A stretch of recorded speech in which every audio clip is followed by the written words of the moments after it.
मोदी और उसके हवारी ये गौर से सुन लें कि दुश्मनी और धड़ा पीटना हमें आता है।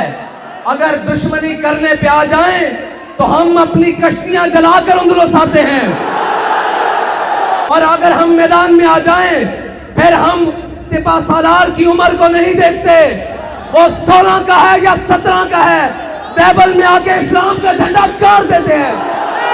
तुम किसी गलत फहमी में हो एक खोती के लिए, उसको खोती क्या ना खोती की तौहीन है कि तुम समझते हो गुस्ताख उसके साथ खड़े होगे। मेरा ये पैगाम मोदी और पूरे भारत को पहुंचा दो कि अभी उम्मत मुस्लिमा की माएं बांझ नहीं हुई। अभी तुम्हारे घर से आवाज आ रही है कि मन सब नबी जान। अभी तुम्हारे कूचे से आवाज आएगी मन सब नबी जान।